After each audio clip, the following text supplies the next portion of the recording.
نحن كمجلس سوريا الديمقراطية لسنا ضد علاقات حسن الجوار مع الدول لكن ما نرى في هذا الاتفاق الثلاثي، اتفاق بين تركيا وبين النظام السوري، برعاية روسية، لهم أهداف أخرى. في البداية له مخاطر على السيادة الوطنية السورية. عندما تكون تركيا دولة محتلة تتفق مع تركيا، بمعنى أنك تتنازل عن المناطق السورية، تتنازل عن السيادة السورية. لذلك قبل الاتفاق مع تركيا يجب أن يكون هناك خروج تركيا من هذه المناطق، ومن ثم الاتفاق مع دولة محتلة بمعنى التنازل. الجانب الآخر، نحن نرى بأن هذا الاتفاق له أهداف أخرى، هو استهداف الإدارة الذاتية في شمال والشرق. تركيا تحاول من خلال هذا الاتفاق تشرعن احتلالها في شمال وشرق سوريا، ويجب على الوطنيين السوريين وعلى الدولة السورية أن تدرك هذا. تركيا تحاول تجديد اتفاقية أضنا. اتفاقية أضنا كانت تدخل بسوريا بمسافة 5 كيلومتر، الآن تحاول أن تجدد هذه الاتفاقية إلى مسافة 30 كيلومتر. لذلك تأخذ الشرعية من سوريا وتتدخل في سوريا وتشرعن احتلالها. لذلك هناك مخاطر جدية تجاه الإدارة الذاتية، وتجاه يتطلب نحن كسوريين عدة مهام في مواجهة هذا الوضع. أولا، ليعرف الجميع، نحن لسنا ضد الاتفاقيات، لكن يجب أن لا يكون على حساب مصلحة الشعب السوري، ويجب أن لا يكون على حساب مصلحة القوى الوطنية السورية، وأن لا تكون على مصلحة الإدارة الذاتية أيضا.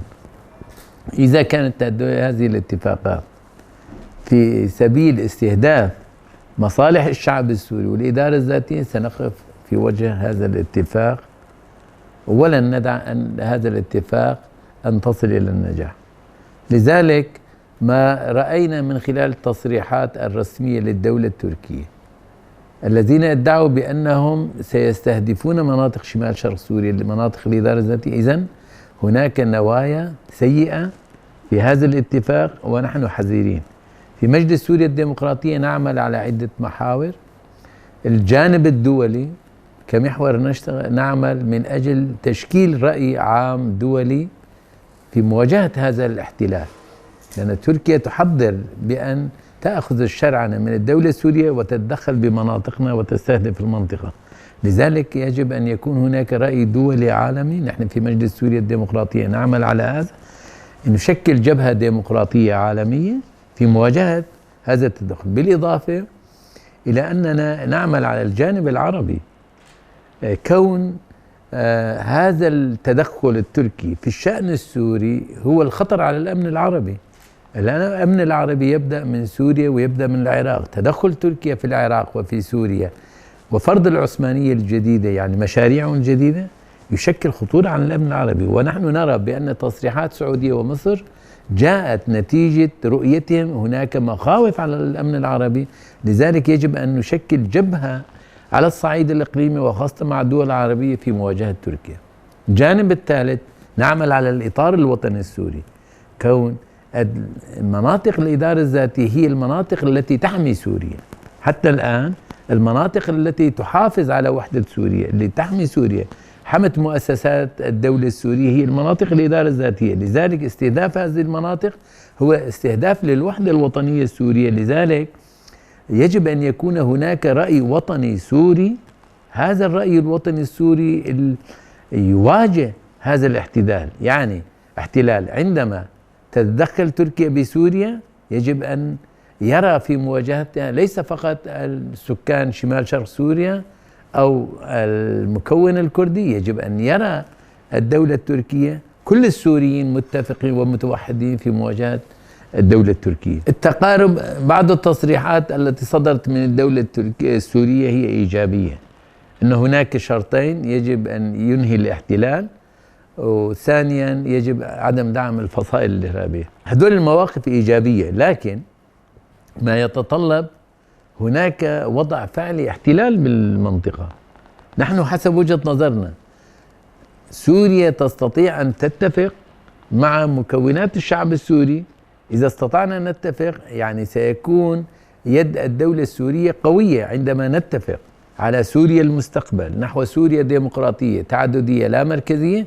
عندها نتفاوض الآن عندما تتفق مع سوريا وهناك مناطق في الإدارة الذاتية خارج هذه السيطرة. طيب إذن سيكون الاتفاق على هذه المناطق اللي خارج السيطرة، إذن هناك مصالح.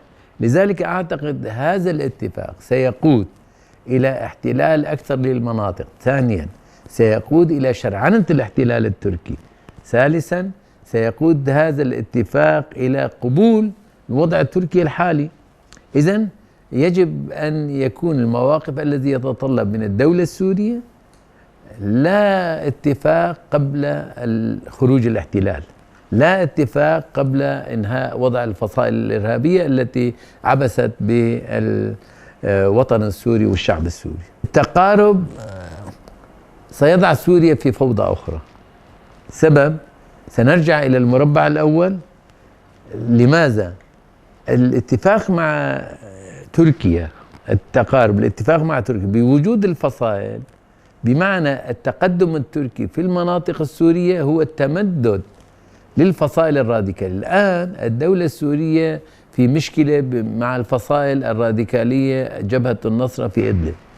إذا توسعت هذه الرقعة والاتفاق معهم بمعنى السماح للفصائل الراديكالية، شرعنة الفصائل الراديكالية في سوريا، لذلك سيقود سوريا إلى فوضى أخرى.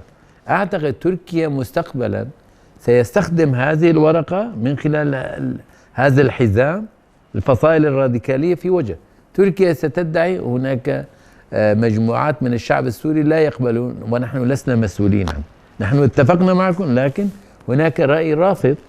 إذن يجب أن نكون حذرين في الاتفاقات لكي لا يقودنا إلى فوضى، لكي لا يقودنا إلى أزمة خطايا. هذا المخاطر يتطلب منا أن نعمل على عدة جهات، نخلق توازن. سنعمل مع روسيا من أجل أن لا ينقلب هذا الاتفاق على مصلحة الشعب السوري، ونعطي الرسائل للنظام بأن هناك مخاطر. بالتالي إذا حدثت مخاطر تجاه الإدارة الذاتية سيكون المخاطر على سوريا بشكل أكمل، ونعمل على الإطار الدولي من أجل مواجهة هذا التمدد التركي. لنعرف أن التمدد التركي والاتفاق مع تركيا هو إعطاء رسائل لداعش، هو إنعاش داعش. لذلك سيكون هناك خطر على الأمن العالمي أيضا. إذن هناك مخاطر على الأمن العالمي، على الأمن العربي، على الأمن الوطني السوري. إذن نحن لسنا بحاجة إلى الاتفاق الآن مع تركيا وهي دولة محتلة. لذلك يجب أن يكون لنا خطوط حمر. خطوط الحمر أولا ليخرجوا من سوريا، نتفق حسن الجوار، نحن مع اتفاقيات حسن الجوار مع دولة أخرى لينهوا دعمهم للفصائل الإرهابية. إذن لا مشكلة بالحوار، نحن معه. أن لا تكون بهدف استهداف الإدارة الذاتية. هذاك الوقت نحن السوريين نستطيع أن نتناقش ونتحاور ونحل قضايانا بين بعضنا البعض، لكن بوجود دولة احتلال في المنطقة فمن الصعب أن نصل إلى الحلول كون جزء من سوريا محتل. نحن من جهتنا كمجلس سوريا الديمقراطية نعمل على جانب توحيد القوى والشخصيات الديمقراطية. لنا لجنة تحضيرية مع القوى، لجنة تحضيرية لمؤتمر القوى والشخصيات الديمقراطية. نعمل على عقد مؤتمر للقوى والشخصيات الديمقراطية للوصول إلى حوار سوري لتشكيل جبهة ديمقراطية سواء إلى جانب في الخارج وجانب في الداخل السوري. لذلك نتواصل مع جميع القوى لأن نشكل قطب ديمقراطي سوري. هذا القطب قادر على تحقيق المعادلة السورية في إنقاذ الباخرة السورية إلى بر الأمان. نحن منفتحين للعلاقات، لكن حكومة دمشق غير جاهزة لتقديم أي حلول. الآن الحكومة في دمشق تنتظر عامل الزمن، تنظر من جانب لعل وعسى من خلال الضغوطات أن تضغط. ممكن لعل وعسى تنسحب الأمريكان من المنطقة. بانسحاب الأمريكان من المنطقة ترجع إلى المربع الأول. يعني لا يوجد نية إيجابية بحل المشاكل. من جانب آخر النظام السوري تحاول أن تستفيد من الضغط التركي تجاه مناطق شمال شرق سوريا، بأنه كلما ازداد الضغط التركي أو هددوا المناطق الإدارة الذاتية بالتهديدات، سيقوم مناطق الإدارة الذاتية بتقديم التنازلات للنظام. وهذا هو سياسة روسيا أيضا. لذلك من جانب يحرضون الأتراك ضد هذه المناطق لتقديمنا للتنازلات لعودة النظام، يعني يضعون أمامنا خيارين: إما أن ترجعوا إلى النظام أو ستواجهون تركيا. إذن هذه السياسة خطيرة ليست لها فائدة، ستعيد الفوضى إلى المنطقة وستعود سوريا إلى نفق مظلم آخر. أصبحنا عقد من الزمن نحن في نفق مظلم نتيجة هذه السياسات.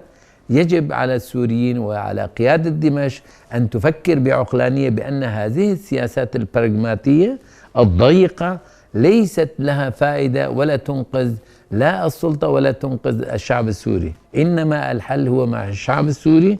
نحن من جهتنا كمجلس سوريا الديمقراطية منفتحين للحوار، ولكن لا علاقات الآن، منفتحين للحوار بمناقشة جميع الملفات أعلناه سابقا. نحن يمكن أن نقعد على الطاولة بدون شروط، لكن تأتي الشروط على الطاولة، نتناقش جميع الأمور ونأتي بالحلول منفتحين. لكن إلى الآن لا يوجد علاقات.